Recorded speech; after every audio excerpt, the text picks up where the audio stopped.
Germany's conservatives are on course to victory in the national election, followed by the far-right AfD in second place. Friedrich Merz is set to become the next Chancellor of Germany as outgoing Olaf Scholz. Social Democrats suffered a historic defeat. According to early projections, the CDU and CSU alliance led by Merz had more than 28% votes, while the Social Democrats are looking at a historic low of 16%. Merz urged the speedy formation of a new coalition government, warning that as US President Trump is driving rapid and disruptive changes. He stressed that Europe must boost its defense capabilities and said that he has no illusions at all about what is coming out of America.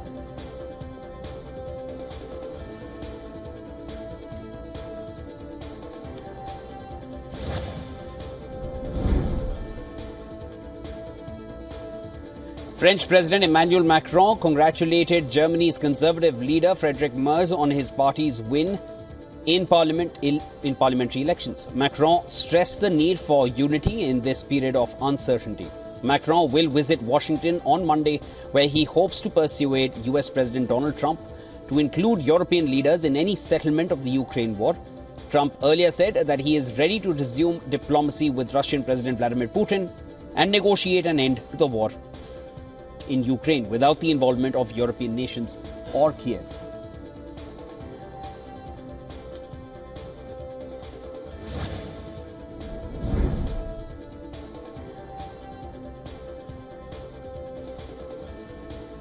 Israel and Hamas accuse each other of violating the ceasefire agreement. Israeli Prime Minister Netanyahu has said that Israel is fully prepared to resume war on the Gaza Strip.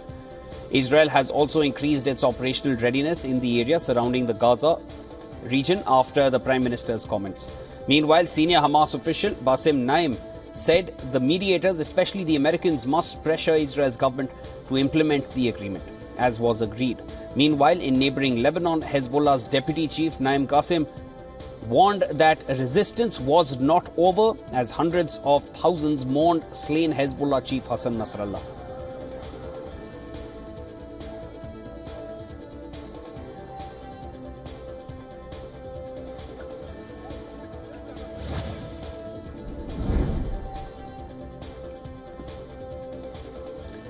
Syrian President Ahmad al-Shara has been invited to attend the upcoming Emergency Arab Summit in Cairo.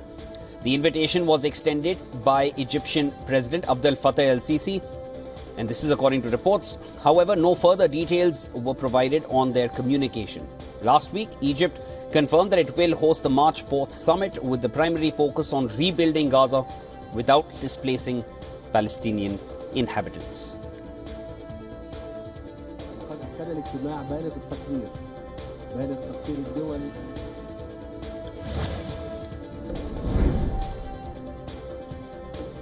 Ukrainian President Volodymyr Zelensky has offered to step down from presidentship, but it comes at a deal in exchange for Ukraine's NATO membership.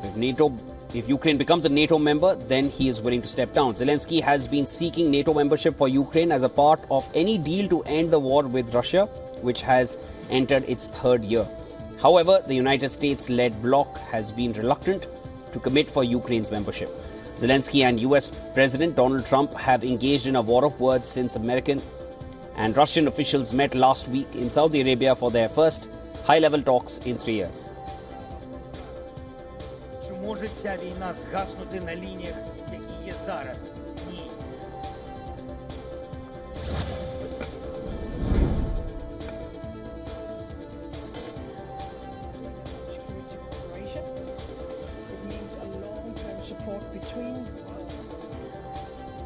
Denmark has pledged $57 million in humanitarian and reconstruction aid for Ukraine. The Danish Foreign Ministry says the country remains committed to standing by Ukraine for as long as it takes. With nearly 13 million Ukrainians expected to need aid next year, half of the package will be for basic relief. That's food, medicine, water and shelter, while the rest will fund reconstruction efforts.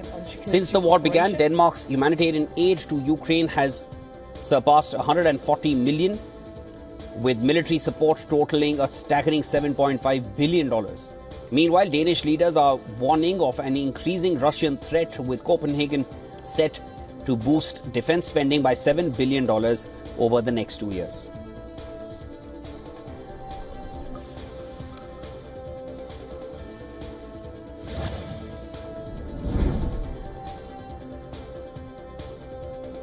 Washington is set to introduce a controversial resolution at the United Nations calling for a swift end to the Ukraine war, but makes no reference to Ukraine's territorial integrity. And this is the latest sign of President Trump's shifting stance as he pushes for closer ties with Moscow and dismisses Ukrainian President Volodymyr Zelensky as a dictator. Meanwhile, Ukraine and over 50 nations are pushing a rival resolution demanding Russia's immediate withdrawal, with speculation mounting over whether the US will abstain from the General Assembly vote. Secretary of State Marco Rubio is urging support for Washington's historic proposal.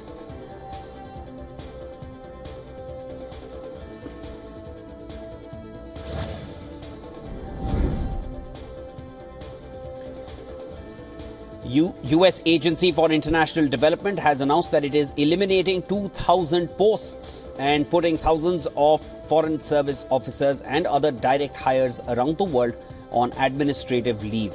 However, those responsible for mission-critical functions, core leadership and specially designated programs will be exempted. The move is part of President Donald Trump's effort to dismantle US aid, which has more than 10,000 employees and operates a wide range of humanitarian and development programs worldwide.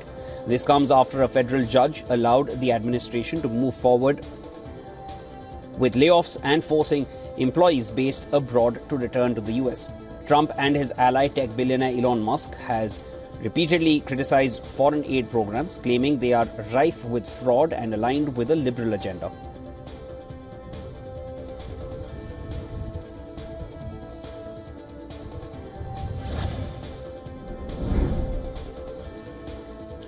A Delhi-bound American Airlines flight has been diverted to Rome's Fiumicino airport amid a security concern. The airline was released a statement saying that the plane was carrying 199 passengers along with crew. The flight AA292 took off from New York's John F. Kennedy International Airport at 8 p.m. local time. While the airline did not disclose specifics about the security concern, the Italian airport suggested that an alleged bomb threat led to the emergency diversion and subsequent landing in Rome. The US Federal Aviation Administration confirmed the plane had landed safely after the crew reported a security issue.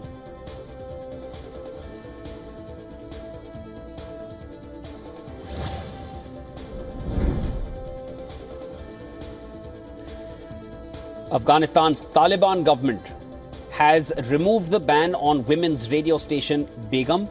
In a statement, the Taliban Information and Culture Ministry has said Radio Begum had repeatedly requested to restart operations and that the suspension was lifted after the station made commitments to authorities. Radio Begum was launched on International Women's Day in March 2021, 5 months before the Taliban seized power amid the chaotic withdrawal of US and NATO troops.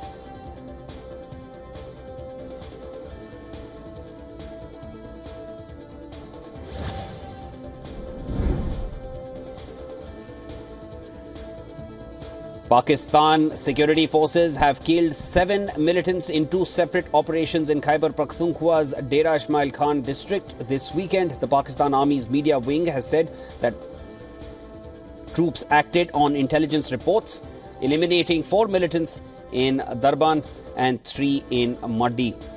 Arms and ammunition were also recovered from the militants, and this comes just days after 6 militants were killed in Karak district. Pakistan has seen a surge in attacks, with incidents rising 42% in January alone.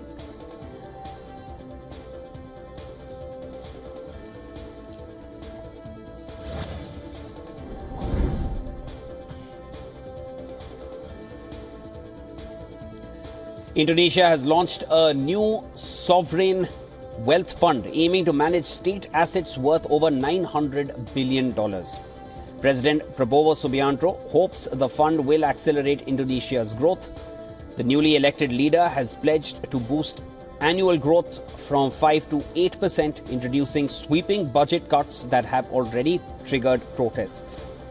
On Monday, Prabowo signed a document at the presidential palace in Jakarta. officially establishing the fund known as Dhanantara. Modelled on Singapore's Temasek, it recently secured parliamentary approval.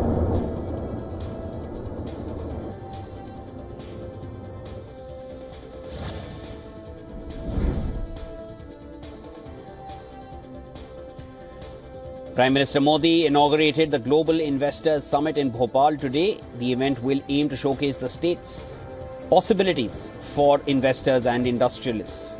We're talking about Madhya Pradesh. According to an official release, the Madhya Pradesh government has invited entrepreneurs from 60 countries to explore investment opportunities.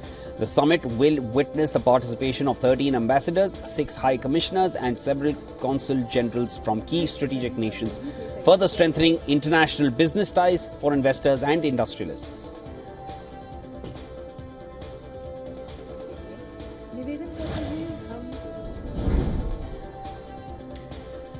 UK Business and Trade Secretary Jonathan Reynolds is in New Delhi to hold the 15th round of India-UK Free Trade Agreement talks. Reynolds will meet his Indian counterpart Piyush Goyal, and this is the first visit of the UK Trade Secretary to India since Labour came to power.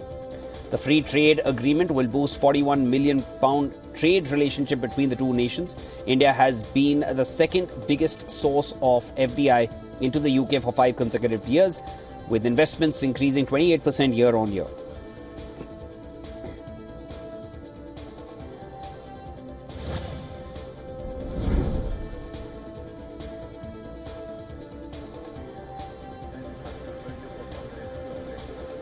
In India's Telangana state, a rescue operation is underway to pull out 8 workers from a collapsed tunnel. The Indian Army, Indian Navy as well as national and state disaster response forces have been pressed into service. But the situation at the accident site is critical and water inflow is hampering rescue operations. The NDRF and SDRF have deployed at the site while an engineer regiment of the Indian Army is on standby. It is equipped with specialist engineering teams, a medical detachment from the field ambulance of the Army Medical Corps, an ambulance, 3 high-capacity pumping sets, armoured hoses and other accessories.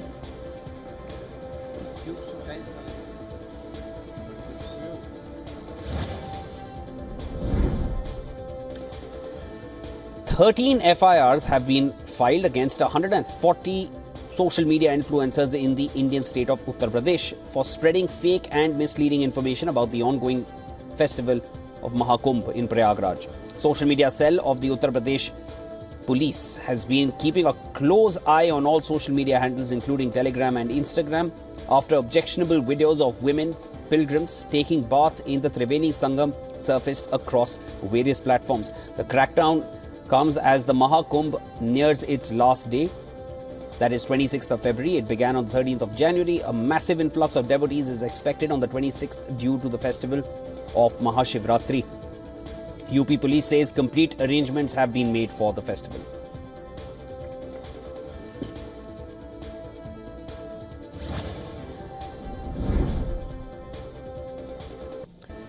Japan is bracing for more heavy snow after a 2-week whiteout.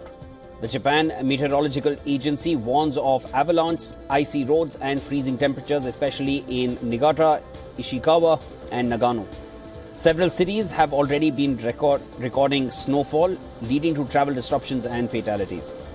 As of Monday morning, Aomori city had 5 meters of snow, while parts of Niigata and Fukushima recorded over 3 meters. With more snow on the way, authorities urge residents and tourists to stay cautious in affected areas.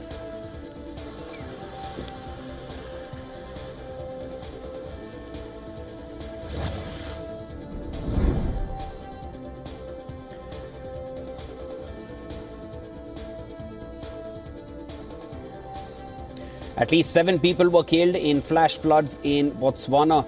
The dead victims include 3 children. Thousands of residents have been displaced in the flood-affected areas, and Botswana police drone videos show vast parts of the country underwater. The authorities have temporarily shut schools and blocked roads after over a week of heavy downpour. In a national televised address, country's president Duma Boko said 1,700 people were evacuated from the affected areas.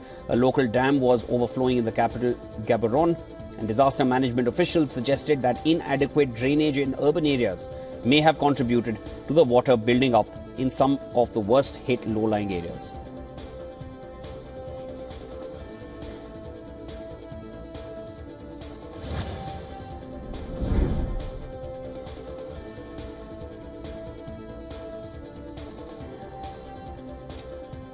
Oil prices slipped in early trade, extending losses from last week on the prospect of a resumption of exports from Kurdistan's oil fields, while investors awaited clarity on talks to end Russia's war on Ukraine.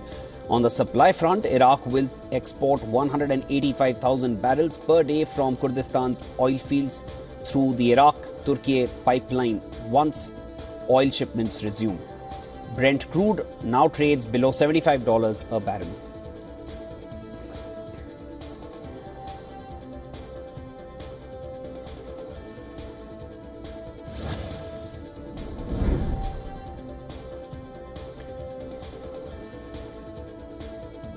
Iron ore prices snapped a 4-day winning streak as increasing levies on Chinese steel dampened demand prospects for the key steel-making ingredient, though decreasing port-side inventories in China limited the fall. The most traded iron ore contract on China's Dalian Commodity Exchange traded 0.89% lower at $114.87 a metric ton as of today. Now, the move comes after US President Donald Trump announced 25% tariffs on all steel imports earlier this month, with South Korea following suit and provisionally imposing tariffs.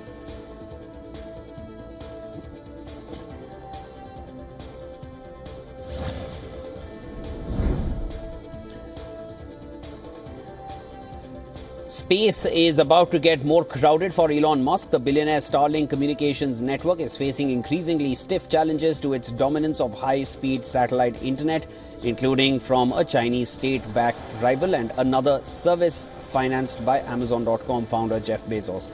Shanghai-based Space Sail in November signed an agreement to enter Brazil and announced it was in talks with over 30 countries. 2 months later, it began work in Kazakhstan, according to Kazakh embassy in Beijing.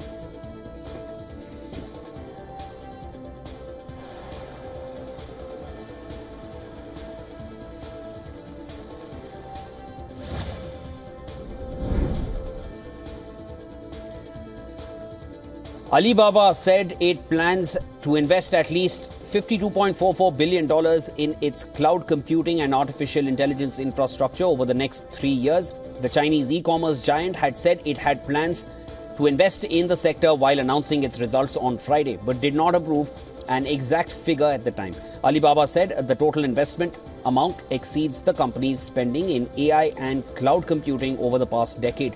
The company has kicked off 2025 as a winner in China's AI race, drawing investors with strategic business deals. Its stock has risen more than 68% this year. India have made it 2 wins out of 2. Virat Kohli hit an unbeaten 100 as India beat Pakistan by 6 wickets in Dubai to continue their dominance. Opting to bat first, Pakistan made another slow start. Mohammad Rizwan and Saud Shakil shared a 100-run partnership but struggled to score freely as Pakistan could only make 241. India chased down the target with ease. Virat Kohli remained unbeaten and registered his 51st ODI century to guide India home.